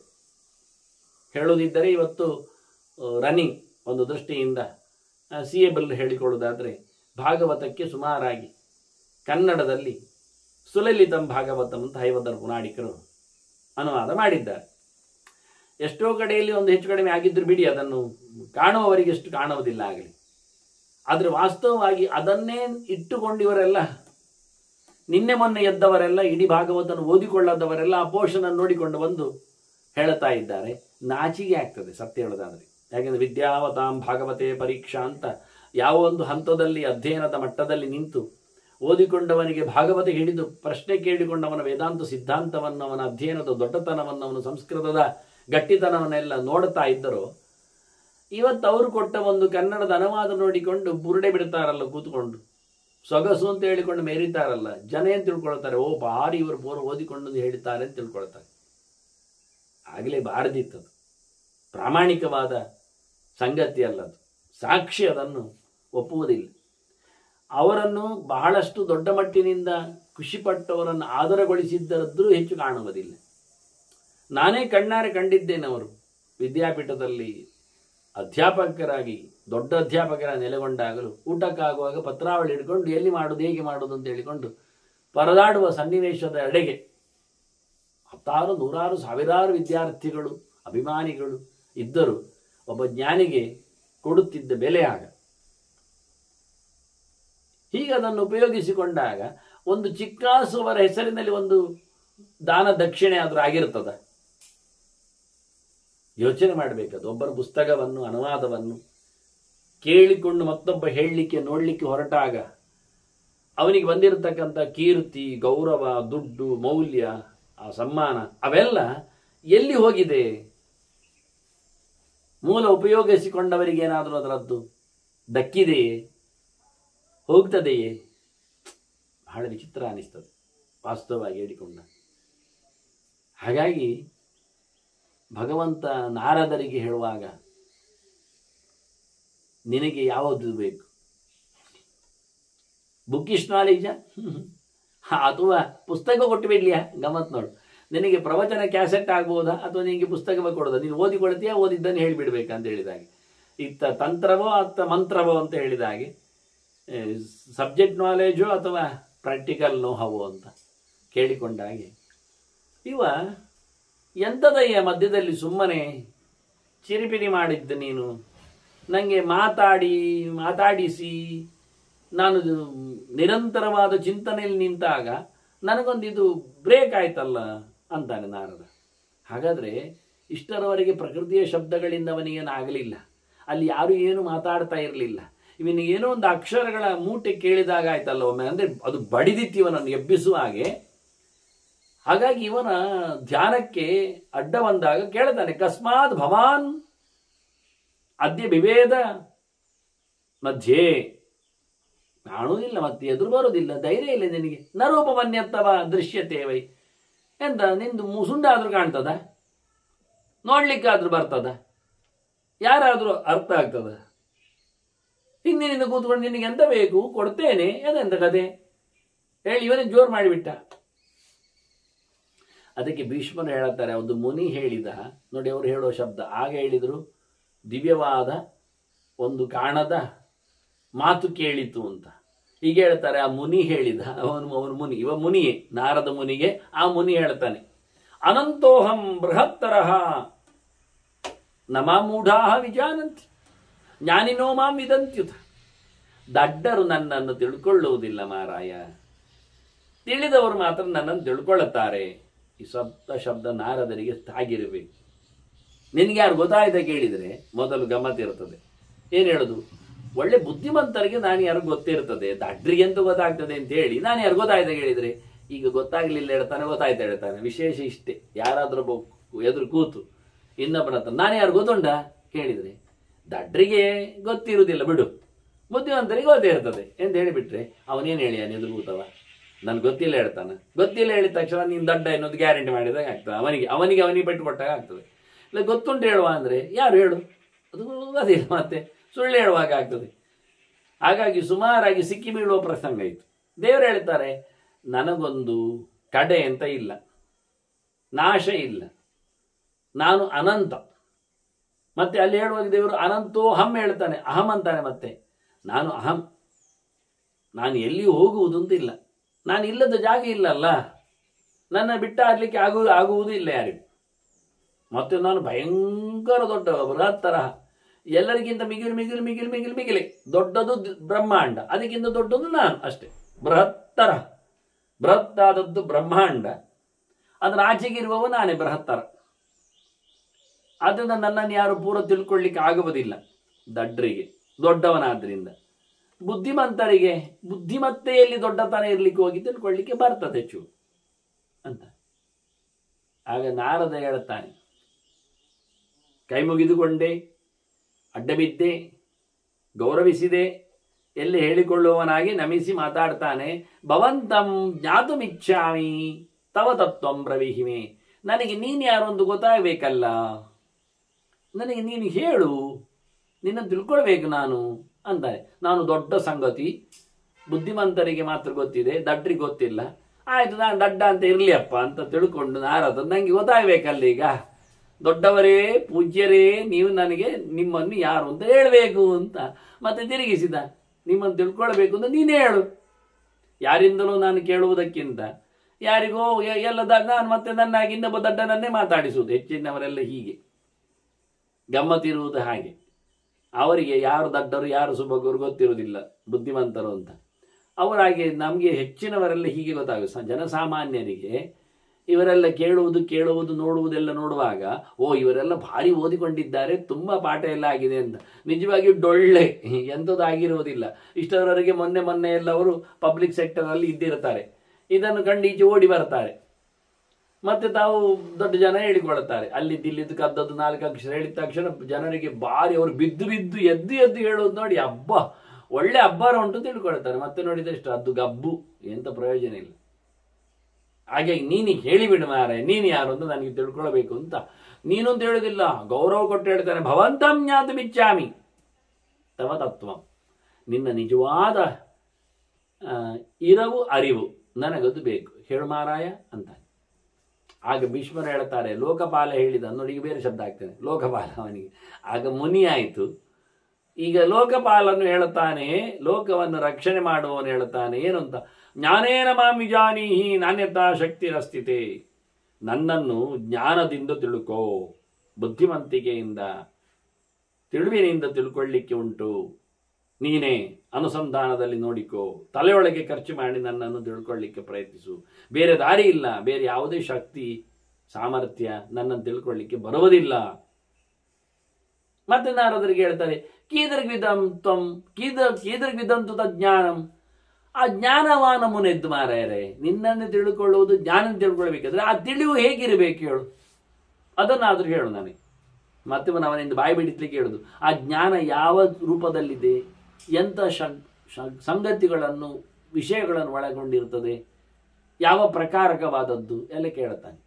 ಆಗ ಮತ್ತೆ ಲೋಕಪಾಲ ಹೇಳುತ್ತಾನೆ ಅಂತ ಭೀಷ್ಮರು ಹೇಳುತ್ತಾರೆ, ವಿಕಲ್ಪಹೀನ, ಅದರಲ್ಲಿ ಅಗುವೋ ಇದುವೋ ಹಾಗೋ ಹೀಗೋ ಮತ್ತೊಂದೋ ಇನ್ನೊಂದೋ ಅಂತ ಅದರಲ್ಲಿ ಬೇರೆ ಬೇರೆ ವಿಭಾಗಗಳು ಇಲ್ಲ, ಒಂದೇ ಪ್ರಕಾರ ಅದರಲ್ಲಿ. ವಿಕಲ್ಪಹೀನ, ಹೀಗಾಗ್ಬೋದು ಹಾಗೂ ಆಗ್ಬೋದು ಮತ್ತೊಂದು ಆಗ್ಬೋದು ಇಲ್ಲ. ವಿಪುಲಂ, ಮತ್ತು ವಿಶಾಲವಾದದ್ದು, ಕಂಡಾಬಟ್ಟೆ ಭಾರಿ ವಿಸ್ತಾರಗೊಂಡದ್ದು. ಮತ್ತೆ ವಿಕಲ್ಪಹೀನಂ ವಿಪುಲಂ ತಸ್ಯ ಚೂರಂ ಶಿವಂ ಪರಂ. ತಸ್ಯ ಚೂರಂ ಎನ್ನುವುದಕ್ಕೆ ಯಾರು ನೋಡ್ಲಿಕ್ಕೆ ಹೋಗುವುದಿಲ್ಲ, ಯಾಕೆಂದ್ರೆ ಅದು ಇವತ್ತಿನ ಯಾವುದೇ ಕೋಶಗಳಲ್ಲೆಲ್ಲ ಪಕ್ಕ ಕಂಡು ಬರುವುದಿಲ್ಲ. ಅದನ್ನ ತಸ್ಯ ಮಧ್ಯೆಯಲ್ಲಿ ಬಂದದ್ದಕ್ಕೂ ಅರ್ಥ ಆಗುವುದಿಲ್ಲ, ಏನ್ ಮಾಡುವ ಅಂತ. ಇದು ಜ್ಞಾನದ ಬಗ್ಗೆ ಹೇಳುವುದರಿಂದ ತಸ್ಯ ಚೂರಂ, ಆ ಜ್ಞಾನವನ್ನು ಬೆಳಗಿಸುವಂಥದ್ದು, ಭಗವಂತನನ್ನು ಬೆಳಕಿಗೆ ತರುವಂಥದ್ದು. ತಸ್ಯ ಚೂರಂ, ಚೂರ ದಾಹೆ ಅಂತ ಧಾತು ವ್ಯವಸ್ಥೆ, ದೀಪ್ತ್ಯರ್ಥದಲ್ಲಿ ಬೆಳಗಿಸುವಂಥದ್ದು ಅಂತ. ಇದು ಮತ್ತೊಂದನ್ನು ತಿಳಿಸಿಕೊಡುವಂಥದ್ದು, ಮತ್ತೆ ನಿರ್ಮಲವಾದದ್ದು, ವೇದಜನ್ಯವಾದದ್ದು, ವೇದೋಕ್ತವಾದದ್ದು, ಮತ್ತೆ ಅತ್ಯುತ್ತಮವಾದದ್ದು. ತುಂಬ ಆಗಿದೆ, ಉತ್ತಮವಾಗಿದೆ, ವೇದೋಕ್ತವಾಗಿದೆ, ಪ್ರಕಾಶಕವಾಗಿದೆ, ಜೊತೆಯಲ್ಲಿ ಯಾವುದೇ ರೀತಿಯಾದ ಡೌಟ್, ಕನ್ಫ್ಯೂಸ್, ಸಂಶಯಗಳು ಇಲ್ಲವಾಗಿದೆ. ಅದು ಜ್ಞಾನ. ತತ್ತೇನ ಜಾನಾಸಿ ಸಾಧನಂ ಪ್ರತಿತೇ ಮುನೆ. ಅದನ್ನು ಪಡಿಬೇಕಾದ್ರೆ, ತಿಳಿಬೇಕಾದ್ರೆ ನಿನಗೆ ಸಾಧನವೂ ಅದೇ ಅಂತ ಹೇಳಿ ನಾನು ನಿನಗೆ ತಿಳಿಸಿದ್ದೇನೆ ಅಂತ. ಇದು ಲೋಕದಲ್ಲಿ ಎಲ್ಲ ಪಕ್ಕ ಸಿಗುವುದಿಲ್ಲ. ಅತ್ರ ಆವೃತ್ಯ ಸ್ಥಿತಂ ಹ್ಯೇತತ್. ಈ ಜ್ಞಾನ ಲೋಕದಲ್ಲಿ ಗುಟ್ಟಾಗಿದೆ, ಮುಚ್ಚಿಕೊಂಡಿದೆ, ಆವರಿಸಲ್ಪಟ್ಟಿದೆ, ಅವಿತು ಬಿಟ್ಟಿದೆ. ಸತತಂ ಮಂಥಯಿತವ್ಯಂ ಮನಸಾ ಮಂಥಾನ ಭೂತೇನ ಹೇಳಿದಾಗೆ ಎಲ್ಲ ಹುಡುಕಿ ತದಕಿ ಅದನ್ನು ಮರ್ದಿಸಿ ಮನಸ್ಸಿನಲ್ಲಿ ಕಲಡಿಸಿ ಚಿಂತನೆಗೈದು ವಿಮರ್ಶೆ ಮಾಡಿ ಎಲ್ಲ ಪಡಿಬೇಕಾದ್ದರಿಂದ ಅದು ಮುಚ್ಚಿ ಹೋಗಿದೆ, ಕಚಕ್ಕೆ ಕೂತಿದೆ, ನಿಗೂಢವಾಗಿದೆ. ಗುಹಾಸಂತಂ ಮಾತರಿಶ್ವಾಮಥಾಯತಿ ಅಂತ ವೇದ ಹೇಳಿದಾಗೆ ಶಾಸ್ತ್ರದ ಗುಹೆಯಲ್ಲಿ ಅವಿದು ನಿಂತ ಭಗವಂತನ ಅರಿವನ್ನು ಪ್ರಾಣತತ್ವ ಅದು ಮಥನ ಮಾಡಿ ವಿಮರ್ಶೆ ಮಾಡಿ ಹೊರಗೆ ಕೊಟ್ಟಿದೆ ಅಂತ. ಯಾಕೆಂದರೆ ಅದು ಮಾತಿನಲ್ಲಿ ಓಡುವಂಥದ್ದು, ಶಾಸ್ತ್ರ ಜಲಧಿಯಲ್ಲಿ ನೆಲೆಗೊಂಡದ್ದು, ಎಲ್ಲವನ್ನೂ ತಿಳಿದು ನಿಲ್ಲುವಂಥದ್ದು. ಹಾಗಾಗಿ ಅಂತಹ ಪ್ರಾಣತತ್ವದಿಂದ ಮಾತ್ರ ಆ ನಿಗೂಢವಾದ ರಹಸ್ಯವರೆಗೆ ಬರಲಿಕ್ಕೆ ಸಾಧ್ಯ ಉಂಟು ಅಂತ ಹೇಳಿದ್ದನ್ನು ಇಲ್ಲಿ ಅತ್ರ ಆವೃತ್ಯ ಸ್ಥಿತಂ ಹ್ಯೇತದ್ ತತ್ಶುದ್ಧಂ ಇತರನ ಮೃಷಾ, ಅದು ನಿಜವಾಗಿ ಒಳ್ಳೆಯದು. ಉಳಿದದ್ದೆಲ್ಲ ಪರ್ಕಟ್, ವ್ಯರ್ಥ. ಭಗವಂತನನ್ನು ಪಡೆಯುವಂತೆ, ನನ್ನನ್ನು ತಿಳಿಯುವಂತೆ ಇರುವುದಲ್ಲ. ಉಳಿದ ಅರಿವುಗಳಿಗೆಲ್ಲ ಬೆಲೆ ಇಲ್ಲ. ಅದು ದೇವರನ್ನು ಹರಿಯೆಡೆಗೆ ಸಾಗುವುದಿಲ್ಲ, ಅದು ಪ್ರಯೋಜನ ಇಲ್ಲ. ಅದರಿಂದ ವಿದ್ಯಾಸ ವಿಮುಕ್ತಯೇ ಅಂತ ಯಾವುದು ಮೋಕ್ಷ ಸಾಧನವಾಗ್ತದೆ ಅದು ನಿಜವಾದ ವಿದ್ಯೆ. ಉಳಿದದ್ದು ಪ್ರಯೋಜನ ಇಲ್ಲ, ಉಳಿದದ್ದು ನೈವೇದ್ಯ, ಊಟಕ್ಕೆ ಕಲಿತಿದ್ದಾನೆ. ಏತತ್ತೆ ಸರ್ವವಾಖ್ಯಾತಂ ಸಂಕ್ಷೇಪಾತ್ ಮುನಿ ಸಪ್ತಮ. ಓಯ್, ನಾನು ಎಲ್ಲ ಹೇಳಿ ಆಯ್ತು ನಿನಗೆ, ಸಂಕ್ಷೇಪವಾಗಿ ಎಲ್ಲ ಹೇಳಿದ್ದೇನೆ. ಸಬ್ಜೆಕ್ಟ್ ಏನು, ಹೇಗೆ, ಏನು ತಿಳ್ಕೊಳ್ಳಿಕ್ಕೆ ವ್ಯವಸ್ಥೆ ಅಂತ ಹೇಳಿಕೊಂಡು ಅಂದ್ಬಿಟ್ಟ. ವಾಸ್ತವವಾಗಿ ನಾರದ ಮತ್ತೆ ಹೇಳ್ತಾನೆ, ಅಲ್ಲ ತ್ವಮೇವ ತವ ತತ್ವಂ ಬ್ರೂಹಿ ಲೋಕ ಗುರು ಮಮ. ನೀನೇ ಹೇಳ್ಬೋದಲ್ಲ ನಿನ್ನ ಬಗ್ಗೆ ಅಂತ ಅಂತೇಳಿ. ನೀನು ಎಲ್ಲರಿಗೂ ಗುರು, ನನಗೂ ಗುರು, ಲೋಕ ಗುರು ಅಂತ ಕರೀತಾನೆ. ಓ ಗುರುಗಳೇ, ದರ್ಶನದ ಗುರುಗಳು, ಶಾಸ್ತ್ರದ ಗುರುಗಳು. ಲೋಕ ಅಂದರೆ ಶಾಸ್ತ್ರ. ಎಲ್ಲ ಜನರಿಗೆ ನೀವು ಗುರುಗಳು, ಇಡೀ ಲೋಕಕ್ಕೆ ನೀವು ಆದರಣೀಯರು, ನನಗೂ ನೀವು ಗುರುಗಳಾಗಿದ್ದೀರಿ ಸ್ವಾಮಿ. ದಮ್ಮಯ ಮಮ ಲೋಕ ಗುರೋ, ನನ್ನ ಜ್ಞಾನದ ದೀಪ ನೀವು. ಹಾಗಾಗಿ ಮಮ ಬ್ರೂಹಿ ತತ್ವಂತವ ತ್ವಮೇವ ಬ್ರೂಹಿ. ನೀನು ಏನು ಸಂಗತಿ ಅದು ನನಗೆ ಹೇಳಿಬಿಡು ಮಾರಾಯ. ಸಂಕ್ಷೇಪದಲ್ಲಿ ಹೇಳಿ ಆಯಿತು ಅಂತ ನಿಲ್ಲಿಸಬೇಡ, ಸ್ಪಷ್ಟವಾಗಿ ನನಗೆ ತಿಳಿಸು. ಭವಂತ ಜ್ಞಾತು ವಿಚ್ಚಾಮಿ ಕೇದಿಗ್ಭೂತಸ್ತಮವೇಯ. ನಾಶರಹಿತನಾದ ನೀನು ಅನಂತ ಇದ್ದೀಯಲ್ಲ ಹೇಳ್ತಿ, ವಿಕಾರ ಇಲ್ಲದವ ಎಲ್ಲ ತಿಳಿಸಿಕೊಟ್ಟಿದ್ದಿ. ನೀನು ಎಂಥವನು ಅಂತ ನನಗೊಂದು ಹೇಳು ಮಾರಾಯ, ತಿಳ್ಕೊಳ್ಬೇಕು ಅಂತುಂಟು. ತಾವು ತಿಳಿಸಿರಿ ಅಂತ ಮತ್ತೆ ಅಂಗಲಾಚುತ್ತಾನೆ. ಹಾಗೆ ಹೇಳಿದ ಅಂತ ಭೀಷ್ಮರು ಹೇಳ್ತಾರೆ. ಪ್ರಾಹೇಶಃ ಸರ್ವಭೂತಾನಾಂ ಪ್ರಾಹ ಈಶ. ಈಶ ಅಂದ್ರೆ ಈಗ ಆಗ ಬೇರೆ ಶಬ್ದ ಆಗಿ ಲೋಕವಾಲ. ಈಗ ಸರ್ವಸಮರ್ಥನಾದ ದೊರೆ, ದೊಡ್ಡವ, ಅವನು ಪ್ರಾಹ ಹೇಳಿದ, ಸ್ಪಷ್ಟವಾಗಿ ಮಾತಾಡಿದ. ಏನು ಅಂತ? ಸರ್ವಭೂತಾನಾಂ ನಮೇ ಚಾಸ್ಯಂ ಶ್ರುತಿರ್ನ ಚ. ನನಗೆ ಬಾಯಿ ಇಲ್ಲ, ನನಗೆ ಕಿವಿ ಇಲ್ಲ. ನ ಗ್ರಾಣ ಜಿಹ್ವೆ, ನನಗೆ ಮೂಗು ನಾಲಿಗೆ ಇಲ್ಲ. ದೃಗ್ಜೈವ, ನನಗೆ ಕಣ್ಣೂ ಇಲ್ಲ. ತ್ವಚಾ ನಾಸ್ತಿ ತಥಾಮುನೆ, ನನಗೆ ಮೈಯೇ ಇಲ್ಲ, ಚರ್ಮವೇ ಇಲ್ಲ. ಮತ್ತೆ ಕಥಂ ವಕ್ಷ್ಯಾಮಿ ಆತ್ಮಾನು, ನಾನು ಹೇಗೆ ಹೇಳುವುದು? ನಾನು ಹೇಗೆ ಹೇಳುವುದು ನಿನಗೆ ನನ್ನನ್ನು? ಅಶರೀರ ತಥಾಪ್ಯಹಂ, ನಾನು ಅದಕ್ಕೆ ಕಾಣುವುದಿಲ್ಲ, ನನಗೆ ದೇಹ ಇಲ್ಲ, ನನಗೆ ಕಾಣುವುದಿಲ್ಲ ಅಂದ್ಬಿಟ್ಟ. ಪ್ರಾಹೇಶ ಅಂತುಂಟಲ್ಲಿ ಬಹಳ ಚೆನ್ನಾಗಿ ಮಾತಾಡಿದ ಅಂತ ಹೇಳ್ತಾರೆ. ಮೊದಲು ಬಂದಾಗಿತ್ತು ದಿವ್ಯಾ ಬಾಕ್ಯ ಅಶರೀಣಿ, ಹೊರಗಿನಿಂದ ಕಾಣದಿರುವಂಥದ್ದು ಬಹಳ ಸ್ಪಷ್ಟವಾಗಿ ಹೇಳಿತ್ತು ಅಂತ. ಈಗ ಹೇಳ್ತದೆ ನನಗೆ ಹೇಳಲಿಕ್ಕೆ ಬರುವುದಿಲ್ಲ, ಬಾಯಿ ಇಲ್ಲ, ನನಗೆ ಕಿವಿ ಇಲ್ಲ, ನನಗೆ ಮೂಗು ಬಾಯಿ ನನಗೆಲ್ಲ ಇಲ್ಲ ಹೇಳ್ತದೆ. ನಾರದರಿಗೆ ಬೆಚ್ಚಾಯಿತು. ಅವ್ರು ಹೇಳ್ತಾರೆ, ಅಯ್ಯ ಮಾರಾಯ, ಏನತ್ವಂ ಪೂರ್ವಂ ಆತ್ಮಾನಂ ಅನಂತೋಹಂ ಬೃಹತ್ತರಃ ಶತೋಹಂ ಇತಿ ಮಾಂ ಪ್ರೀತಃ ಪ್ರೋಕ್ತವಾನ್ ಅಸಿ ತತ್ಕಥಂ. ನೀನು ಮೊದಲು ಎಂತ ಹೇಳಿದ್ ನನಗೆ ಬರುವಾಗ? ಮೊದಲಿಗೆ ಹೇಳಿದ್ದೇನೆ ನೀನು ನಾನು ಅನಂತ ಬೃಹತ್ತ ಅಂತ. ಅದು ಹೇಗೆ ಹೇಳಿದ್ ನೀನು ಮಾರೆ? ಬಾಯಿ ಇಲ್ಲ ಅಂತ ಹೇಳುವುದಿಲ್ಲ ಅಂದೆ. ಇದೆಲ್ಲ ಕತೆ ಕಾಣೋದಿಲ್ಲಲ್ಲ ಮಾರೆ. ನೀನು ಹೇಗೆ ಹೇಳಿದ್ದು? ಮೊದಲು ಹೇಳಿದ್ದು ಹೇಗೆ? ಈಗ ಬಾಯಿ ಇಲ್ಲ ಹೇಳ್ತೀಯ, ಎಲ್ಲ ಹೇಳಿದ್ದು ಹೇಗೆ? ನೀನು ಹೇಳಿ. ಬಾಯಿ ಇಲ್ಲ ಹೇಳಿದ್ದಾನೆ, ಹೇಗೆ ಹೇಳ್ತೀವಿ? ಅಂದರೆ ಪ್ರಾಕೃತವಾದ ಬಾಯಿ ದೇಹಗಳಿಲ್ಲ ಅಂತ. ಅದಕ್ಕೆ ದಿವ್ಯ ಅಂತ, ಅಲೌಕಿಕವಾದದ್ದು, ಕಣ್ಣಿಗೆ ಕಾಣುವಂಥದ್ದು, ಮಣ್ಣಿನ ಮೈಯಾದದ್ದು ಅಲ್ಲ ಅದು. ಬೌದ್ಧ ಅದು ಕಳೆದ ಬಾರಿಗೆ ಹೇಳಿ ಆಯ್ತು ಭೀಷ್ಮರು. ಇವ ದೇಹದ ಕೇವಲ ಮನುಷ್ಯರ ನಾಸ್ತಿ ಕೇವಲ ಇವ ಸುಮ್ಮನೆ ಮನುಷ್ಯ ಅಲ್ಲ ಮಾರಾಯ. ಇದು ಸುಮ್ಮನೆ ಡೋಂಗಿ. ನಮಗೆ ಕಾಣುವಾಗ ಮೆತ್ತನೆ ಮೈಯಾಗಿ ಕಾಣುವುದು, ಕೃಷ್ಣನ ಮುಟ್ಟುವಾಗೆಲ್ಲ ಅವನ ಮೈಯಲ್ಲಿ ಬೆವರು ಕಂಡಾಗೆಲ್ಲ ಆಗುವುದು.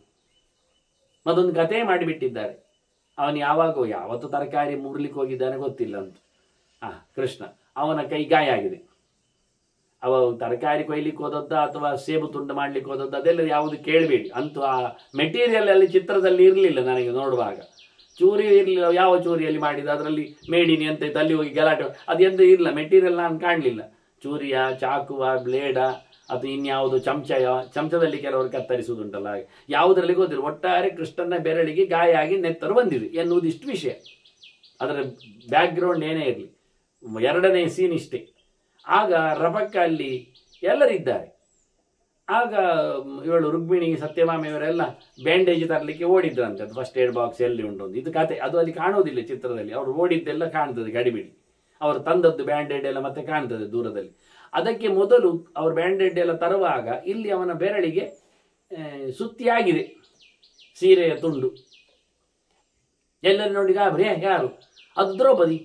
ದ್ರೌಪದಿ ಅವಳ ಸೀರೆ ಎತ್ತು ಸೆರೆಗೆ ಹರಿದು ಕಟ್ಟಿಬಿಟ್ಟಿ ಆಗಿದೆ ಅಂತೆ. ಅವರೆಲ್ಲ ಬ್ಯಾಂಡೇಜ್ ಎಲ್ಲ ತಂದಿದ್ದಾರೆ, ಬೇರೆ ಬೇರೆ ಬ್ರ್ಯಾಂಡ್ ಇದ್ದೆಲ್ಲ ತರುವಾಗ ಇವಳು ಸುತ್ತಿ ಬಿಟ್ಟಾಗಿದೆ. ಆಗ ಕೃಷ್ಣನಿಗೆ ಆಡ್ತಾನಂತೆ ಹೀಗೆ, ಎಂತ ನೋಡಿದ್ರಿ, ಅವಳು ಆ ಕಾಶ್ಮೀರಿ ಸೀರೆಯನ್ನೇ ಕತ್ತರಿಸಿ ನನಗೆ ಹಾಕಿಬಿಟ್ಟಿದ್ದಾಳೆ. ಅದನ್ನು ಅವಳು ಗಮನಿಸುವುದೇ ಇಲ್ಲ, ಸೀರೆ ಗೀರೆ ಎಲ್ಲ.